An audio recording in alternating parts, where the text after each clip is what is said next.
Former UFC champion Junior Dos Santos and recent title challenger Derrick Lewis will be fighting this weekend in Wichita in the fourth ESPN Plus card.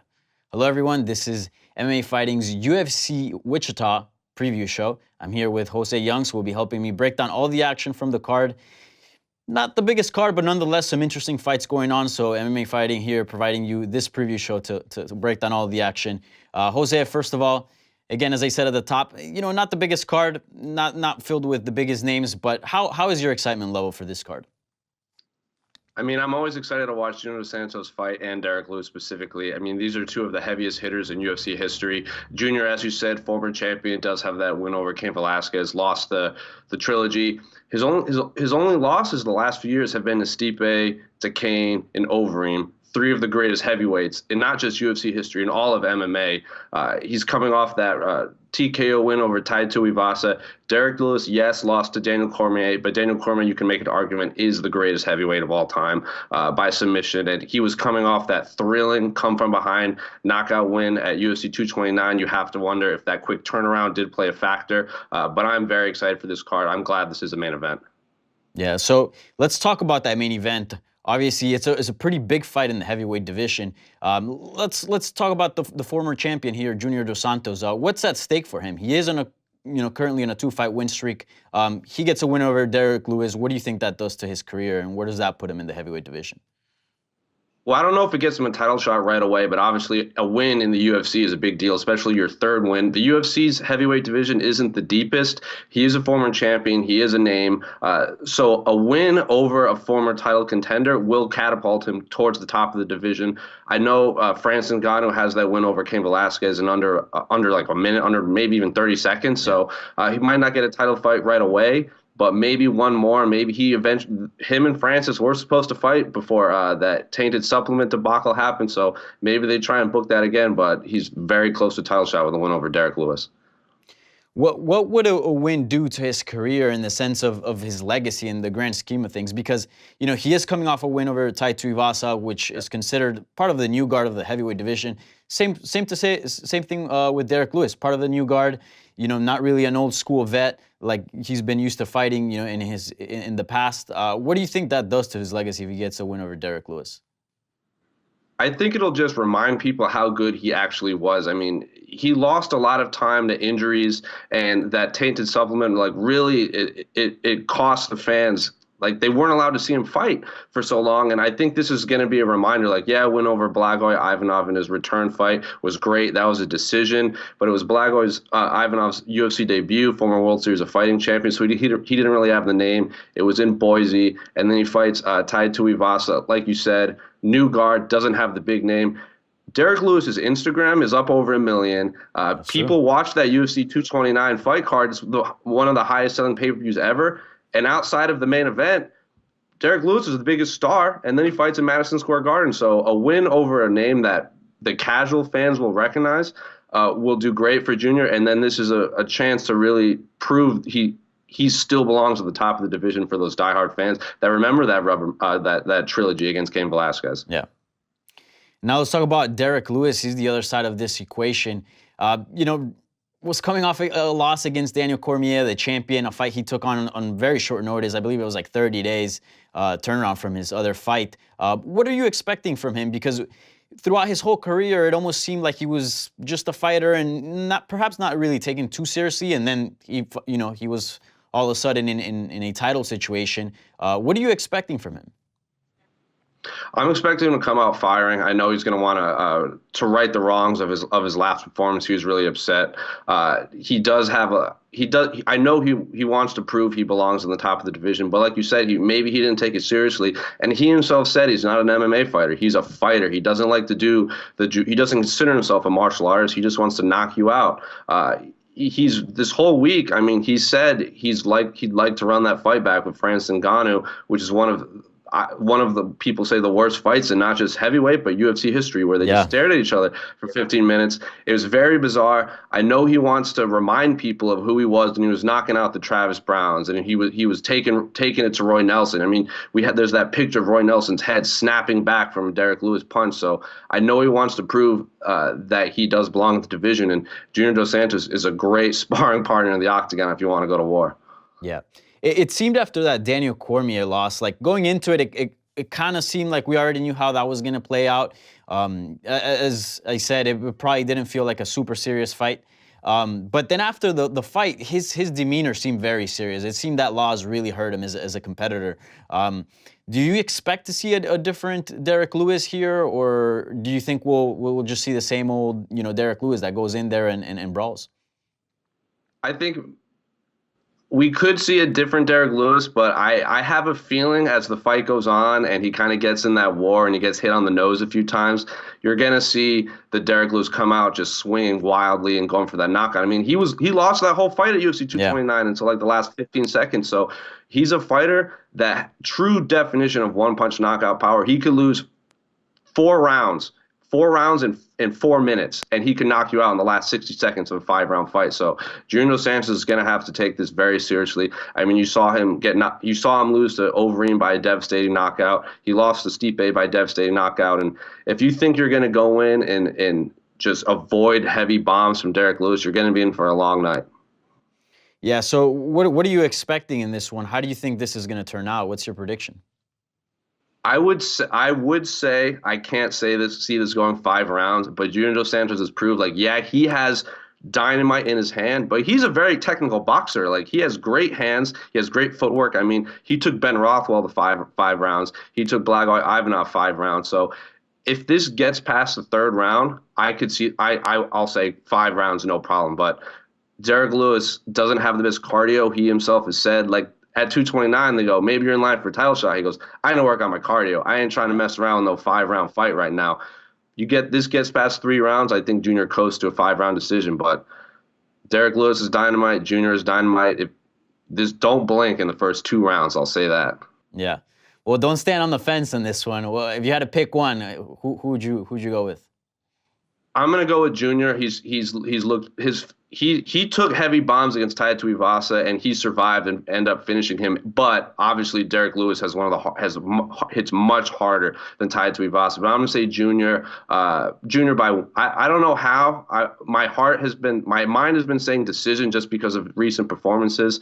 But I'll say Junior by decision. Yeah. I know that's not what people want to hear, but I'll say decision. We want to hear knockouts, Jose Young. But nonetheless, a pretty interesting main event. I'm looking forward to that one for sure. And you can never count out, Derrick Lewis. But again, Junior Dos Santos has reinvented himself, and he's been fighting with a very distinct style that's gotten him, pretty far so far, and competitive in this new era of the heavyweight division. Now let's go to the co-main event. Another Dos Santos is fighting on that bout. It is Eliseo Salecki Dos Santos. He'll be fighting Curtis Millander in a welterweight bout. Perhaps not too many people saw them, being the co-main event of this bout, not very big names, but nonetheless, two relevant welterweights that, are on streaks, have been doing well and have been showing, pretty good fights as of late. What do you make of that co-main event, and were you surprised as myself as that being the co-main event of this card? I was surprised it was a co-main event, but looking at the whole card, I love this fight. I mean, like you said, it's 2 welterweights that are red hot. I mean, Millander, when we were putting together the Breakthrough Fighter of the Years, he was an honorable mention on mine. Yeah. I mean, he's really turned a lot of heads. He says the right things in his interviews. Like people remember his post-fight scrums, and his opponent has been red hot too. So the welterweight division is kind of a mess right now at the top with Kamaru probably going to fight Colby, and then there's Ben Askren there, and then you got Darren Till and Jorge Masvidal coming up. So a win from either one of these guys will I don't say close to a title shot, but they string together a few more wins in 2019. They'll be right there knocking on the door of the top 5. It's interesting because Curtis has been given, interesting opponents, Thiago Alves, Sierra Bahar-Dusarda, right, Griffin. All these guys have been, established names. Eliseo probably, although he's been doing well and he's on a streak, he probably doesn't hold the same name that, a Thiago Alves holds or a Sierra Bahar-Dusarda. Were you surprised by this booking? Do you think this is almost a step back for him? Keeping in mind, he's beaten veterans, former UFC title challenger, Thiago Alves? I do think it's a step back in terms of name recognition, but I think it's a step up in like when they actually step into the octagon and they fight competitive wise. I think this is a bump up. I mean, yeah, he's fought 3 veterans, but those like Thiago Alves isn't the same Thiago Alves. It's been hard to get him into the octagon with so many injuries. So yeah, a win over Curtis Millander might not be the biggest, or a win for Curtis Millander might not be the biggest in terms of bringing his star power out. Maybe if it's by an insane knockout that gets him on the highlight reels of ESPN, but a win in Wichita does wonders for him in the eyes of solidifying that he can also hang with high-level competition and not just the old guard. Yeah. So what are you expecting in this fight? What's your official prediction here? I'm gonna go with Curtis Millander. He's impressed me very a lot. From various scrums I've been in. He said he seems to be he's put it all together now. He's had a long career. I mean, he's fought in Bellator, I believe. So he's no spring chicken. I mean he's not one of these young guys coming up. He has a lot of experience. So I think he's just putting it all together now. And I'll say Curtis Millander by finish. I don't know what round, but I'll say finish. Again, not too many storylines on this card, but nonetheless a very interesting one in that main card is Ben Rothwell. He is returning, hasn't fought in a while. I believe the last time he fought was against Junior Dos Santos, which is very interesting. I believe back in 2016, Croatia. So it's been a bit. Yeah, it's been a minute. Yeah. He's 37 years old, long layoff. What's achievable for him in this return to the UFC? What are you expecting from him? I always loved watching Ben Rothwell fight. I mean, he has a knockout over Alistair Overeem, former K1 champion. He submitted Josh Barnett, who's one of the elite grapplers in the heavyweight division in MMA. I mean, he submitted the Matt Mitriones. I mean, his resume of victories is very impressive. He was supposed to fight Verdum a few times. He got kind of popped for anti-doping. So he's a character too. I mean, his post-fight interview with John Anik when he's pulling out the evil laugh and he has this character. Best laugh in the game. To walk out. Yeah, he used to walk out in like a druid outfit. I mean, he's a character. He gets it. He has exciting finishes. I mean, I remember his Brandon Schaub fight when all of a sudden he turned into like Clay Guida and Dominick Cruz and starts bouncing around and then knocks him out. So I think the heavyweight division has missed him, and I'm glad he's back in the octagon for sure. Yeah. He's fighting Blagoy Vivanov, who also his last fight was against Junior Dos Santos and lost. I believe it was his UFC debut. What's your official pick in this one? I'm going to go with Ben Rothwell. Blagoy did say he was injured and he had like a knee injury or something going to his debut. He didn't want to pull out. He wanted to prove to his new employers that he's a dependable guy. But based on resume and skill set they've shown in the octagon, I'm going to have to go with Ben Rothwell. I'll say by a submission. Maybe he does his go-go choke again that he's so known for. I mean, everyone, that was his thing for a long time, and if he pulls it out again in his debut, it'll just cement him right back in that title picture. Yeah. Well, I'm gonna tell you my favorite fight on this card, and you tell me yours. One that I want to highlight is Tim Means versus Nico Price. That has action written all over it. You can give me the just bleed GIF right away. That's one of my favorite fights that I'm looking forward to in this card. Any other fight you'd like to highlight from this card? I mean, I was going to say that one. I mean, Tim Means has like been in the UFC forever. Nico Price is awesome. I mean, he had that knockout of Randy Brown off his back, like hammer fist from his back. So right off the bat, when I looked at this card, I was like, oh, Tim Means fighting Nico Price. Like that one kind of caught me off guard. So I'm going to have to go with that one too. I'll always watch Tim Means fight. And Nico Price I remember his debut, I believe, was against Brendan Thatch. It could have been on short notice, and he submitted Thatch and right away just became one of the most charismatic fighters. Has a bunch of kids down in Florida, I believe. So yeah, definitely excited for Nico Price and Tim Means. Yeah. Also in this card, Beneil Dariush taking Drew Dober. Interesting fight there in the lightweight division. Also, back to middleweight, Tim Boetsch, someone we haven't seen in a bit, taking on Omari Akhmedov. pretty solid card. I feel like it doesn't have the biggest names, but nonetheless, the matchups are good. Do you share the same sentiment?